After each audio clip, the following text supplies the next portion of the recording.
Baik, terima kasih. Ini ada pertanyaan, apa hukumnya acara Maulid Nabi? Ini sudah bulan Rabiul Awal ya? Baik.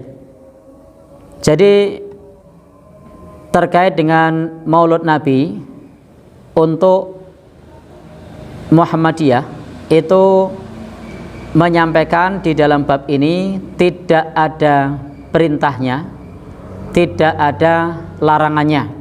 Jadi tidak ada larangan, tidak ada perintah. Sehingga Maulid Nabi bukan merupakan ibadah khusus, karena memang tidak ada perintah untuk mengadakan Maulid Nabi. Tapi juga tidak ada larangan untuk mengadakan Maulid Nabi. Dan hukumnya sesuai dengan isi yang ada di dalamnya.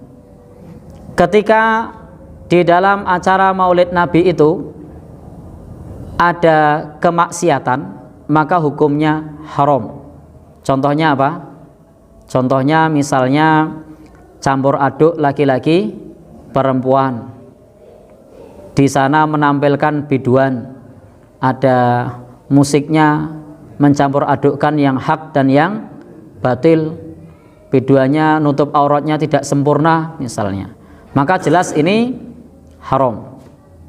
Kalau di dalamnya berisi dengan zikir-zikir yang tidak ada tuntunannya, maka sama, ini juga tidak boleh, karena di dalam agama kita dianjurkan kalau beramal, amal yang ada tuntunannya. Jadi segala sesuatu yang terkait dengan ritual itu ada namanya ibadah mutlak, ada ibadah muqayyad.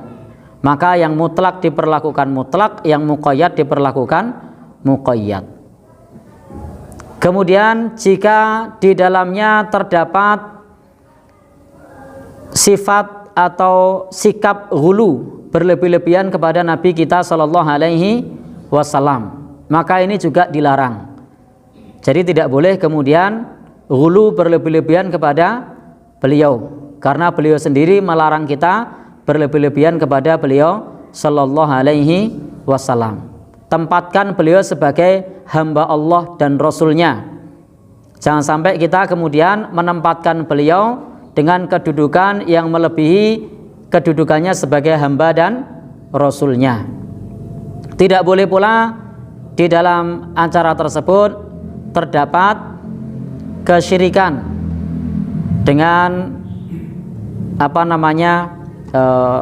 disertai memandikan jimat-jimat misalnya. Ini hanya ilustrasi ya, saya tidak tahu apakah ada yang seperti itu, tetapi intinya bahwa pada prinsipnya menurut Muhammadiyah itu tidak ada perintah, tidak ada larangan. Isinya, hukumnya sesuai dengan isinya seperti apa. Kalau isinya adalah mengingatkan orang untuk cinta kepada Nabi, ittiba kepada Nabi, maka itu sebatas memanfaatkan momentum saja.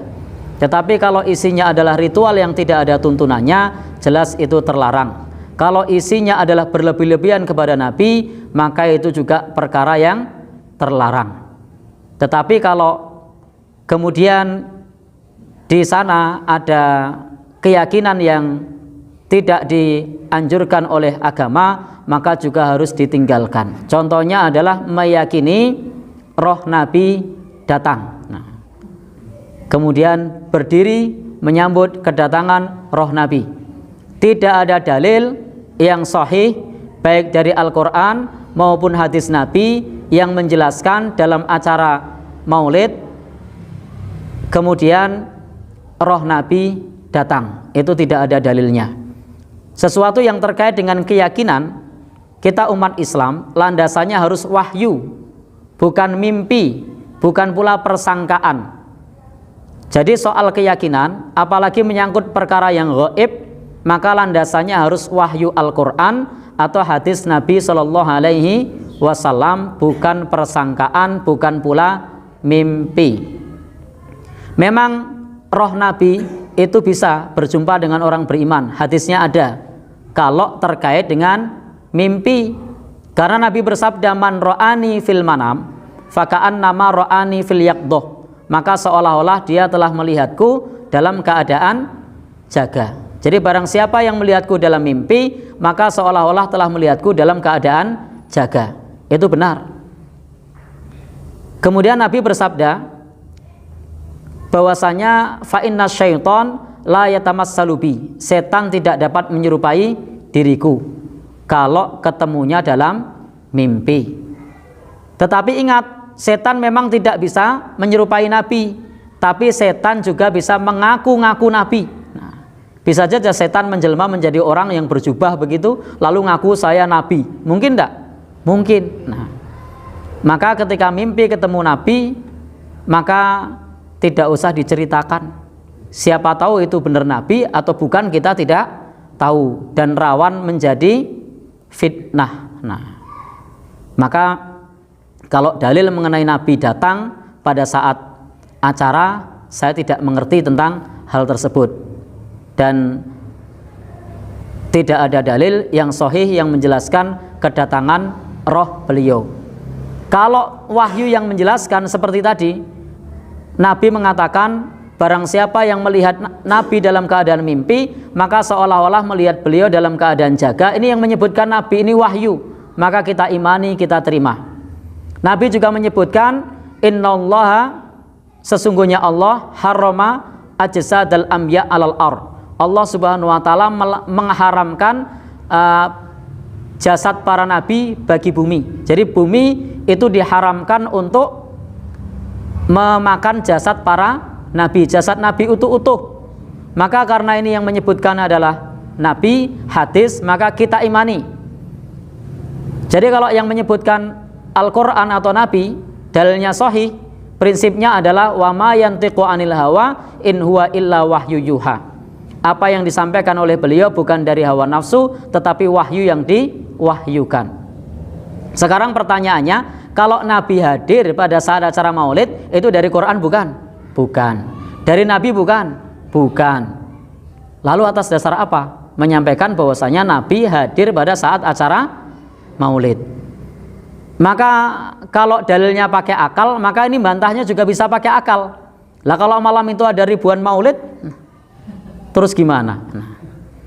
Ya kan akal dalilnya. Maka dibantah pula dengan akal. Kecuali kalau wahyu yang menyebutkan, maka kita imani, kita benarkan. Kita tidak perlu berpikir panjang. Kalau wahyu menyebutkan, kita imani, kita benarkan. Masuk akal, tidak masuk akal, kalau wahyu yang menyampaikan, kita tunduk. Akal kita tunduk kepada wahyu. Tetapi karena yang menyampaikan bukan dalil wahyu Quran, bukan pula dalil hadis Nabi, menyebutkan bahwasanya roh Nabi itu, mereka menyebutkan bahwasanya roh Nabi itu bebas kemana saja. Sekarang pertanyaannya, kalau di malam itu ada acara ribuan atau bahkan ratusan, terus gimana? Nah, baik. Jadi intinya, kalau memang ada dalilnya, kita imani.